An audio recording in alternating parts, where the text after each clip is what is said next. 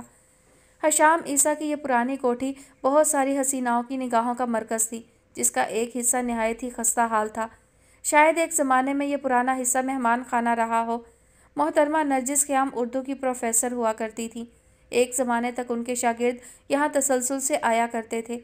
کوٹھی کے ایک طرف الگ سے 4 کمروں کا مکان تھا، جس میں شاید نوکروں کا بسیرا تھا۔ علی بخش رحمان دیوان۔ کوٹھی کی دیوار بھی سیلی ہوئی تھی۔ جگہ جگہ سے اکھڑا پلستر بتاتا تھا کہ سالوں میں ان دیواروں پہ توجہ نہیں کی گئی۔ مکین جیسے اپنے مکان سے ہی بے نیاز تھے۔ منڈیر کی اکھڑی ہوئی اینٹیں اکثر تیز آندھی کا زور نہ سہتے ہوئے نیچے آ گرتی تھیں، جن کو دیوان صبح سویرے طوفان تھمتے ہی اٹھا رہا ہوتا تھا۔ کوٹھی کے صحن میں چارپائی ہمیشہ بچھی رہتی تھی۔ یہ چارپائی نرجس خیام نے کبھی نہیں اٹھوائی تھی۔ شاید اس چارپائی سے محترمہ کے مرحوم شوہر کی یادیں وابستہ تھیں۔ ایک زمانے میں بیرسٹر خیام عیسیٰ چارپائی کی اجلی چادر پہ فراش ہوا کرتے تھے۔ ململ کا کرتا پہنے، تہبند باندھے، گاؤ تکیے سے ٹیک لگائے حقہ گڑگڑاتے تھے۔ سرخ و سفید رنگت، بھربھرا جسم، سر کے بال کچھ سفید کچھ سیاہ، داڑھی گھنی۔ چارپائی کے سامنے بیعت کی کرسیاں تھیں۔ ان پر 2-3 آدمی بیٹھ کر خبریں سنایا کرتے تھے۔ یہاں پر ادب، سیاست، مذہب، شاعری، ہر موضوع پر گفتگو ہوتی تھی۔ اندر سے دیوان شیشے کے تھرموس میں قہوہ بھر بھر کے لایا کرتا تھا۔ کبھی کبھار خیام عیسیٰ اداس ہو جایا کرتے تھے۔ اپنی فرنگن بیوی کے بطن سے پیدا ہوئے بیٹے کے نام انگریزی میں خطوط بھی لکھا کرتے تھے۔ تب نرجس خیام محرابوں کی اوٹ میں کھڑے ہو کر اکثر دعا کرتی تھی، خدارا خیام عیسیٰ کی آنکھیں ٹھنڈی ہوں، خدارا حشام لوٹ آئے۔ یہ ایک محبت کرنے والی بیوی کے اپنے شوہر سے شدید محبت کے ضابطے تھے۔ نرجس خیام ایک سخت گیر استاد تھیں۔ جن دنوں سمیرہ کا کوٹھی میں قیام تھا، ان دنوں شافیہ اکثر نرجس خیام کے زیر عتاب رہتی تھی۔ وہ اسے FA کی اردو پڑھاتے ہوئے زور سے چپت لگا دیتی تھیں۔ ایک دفعہ گورنمنٹ کالج کی 4-5 لڑکیاں حاضری کے لیے تشریف لائیں۔ کالج کی مخلوق ہو اور بنے سنورے نہ، یہ کس قاعدے میں لکھا ہے؟ پاؤڈر کے غازے، ابروؤں کے خم، زلفوں کے بل، ہونٹوں کے رنگ و لالین نے نرجس خیام کو آگ بگولا کر دیا تھا۔ ان کی گندمی رنگت میں سرخیاں اتر آئی تھیں۔ چاروں گل چہرہ اور نازک اندام، ان میں ایک سمیرہ کی بیٹی عریشہ بھی شامل تھی۔ انہوں نے سب کی کلاس لے ڈالی تھی۔ سادگی میں خوبصورتی اور حیا میں حسن ہے۔ ساری کی ساری بے حیا ماؤں نے تربیت کیا کی ہے، کچھ اس بچی شافیہ سے سیکھ لو۔ تب سے لے کر اب تک عریشہ کی نظروں میں شافیہ کا وجود چبھتا تھا، ایک کانٹے کی طرح، ایک پھانس کی طرح۔ یہ پھانس تب بڑھی تھی، جی ہاں، جب ایک شب بہت ہی اچانک حشام عیسیٰ کا زندگی میں پہلی مرتبہ پاکستان نزول ہوا تھا۔ جاڑے کے دن تھے اور راتیں خنکی میں غرق۔ دن کو کاموں کا انبار ہوتا تھا اور رات کو نرجس خیام، جن کو سب جی جی کہتے تھے، ان کے ساتھ وقت گزرتا۔ ان کے پیروں کی مالش اور ٹانگیں دبانا، کوئی کتاب پڑھ کر سنانا، پھر کسی غلطی پر گھنٹوں ان کی ڈانٹ سننا۔ سمیرہ نے بوریا بستر سمیٹا اور عریشہ شافیہ کو ہمراہ لیے پھوپھی کے گھر آدم کی تھی۔ جی جی کو ان کی آمد ناگوار نہیں گزری، البتہ جی جی کو سمیرہ کے شوہر سے الرجی تھی۔ بھتیجی کو پاس رکھ لیا اور اس کے شوہر کو فلیٹ دے دیا، جس کا کرایہ وہ باقاعدگی سے وصول کرتی تھی، جس پر سمیرہ کو بہت تپ چڑھتی تھی، مگر جی جی کے مرنے تک وہ صبر و تحمل کا مظاہرہ کرنا چاہتی تھی۔ جی جی کے پرانے نوکروں میں دیوان کا درجہ اور احترام سب سے زیادہ تھا۔ دیوان 40 سال سے یہاں ملازمت کر رہا تھا۔ جب آیا تو مسیں بھی نہیں بھیگی تھیں۔ اب داڑھی مونچھیں سفید ہو چکی تھیں۔ داڑھی تو خیر منڈوا دی تھی، مونچھوں پر خضاب لگایا کرتا تھا۔ یہ خضاب اکثر اڑا ہی رہتا تھا، جس کی وجہ سے مونچھوں کی رنگت عجیب تھی، شاید خاکستری یا شاید اگرئی۔ جی جی اپنی زندگی کے اکثر معاملات میں خاص ضابطوں کی پابند تھی۔ وہ گھر کا سارا حساب کتاب خود رکھتی تھیں، اپنی سب شاگردوں کے خطوط کا جواب لکھتی تھیں، مگر خود سے صرف حشام کو خط لکھا کرتی تھیں۔ اردو کی پروفیسر تھیں، اکثر انگریزی میں خط لکھتے جھنجھلا جاتی تھیں، مگر اپنے مرحوم شوہر کے بعد انہوں نے حشام کو خط لکھنا ترک نہیں کیا تھا، بلکہ اپنے مرحوم شوہر کے بعد اس روایت کو ہمیشہ برقرار رکھا۔ انہیں حشام کے جوابی خط کا بھی انتظار رہتا تھا۔ حالانکہ اس تیز رفتار زمانے میں خطوط کون لکھتا تھا؟ ٹیلی فون، ویڈیو کالز، ای میل کا زمانہ اور خطوط، مگر یہ روایت جی جی کے گھر میں برسوں سے بڑے کرینے کے ساتھ چل رہی تھی۔ دوسری طرف تیز رفتار دنیا میں بیٹھا انسان بھی انتہائی فرصت سے مہینے کی آخری تاریخوں میں ایک خط لکھ کر روانہ کر دیتا تھا۔ شاید وہ ان 2 لوگوں کو ان کی خوبصورت دنیا سے نکالنا نہیں چاہتا تھا، اور وہ ان کو یہ شعور نہیں دینا چاہتا تھا کہ دنیا خطوں کے زمانے سے بہت آگے نکل چکی ہے۔ اکثر فون کی گھنٹی بھی بجتی تھی،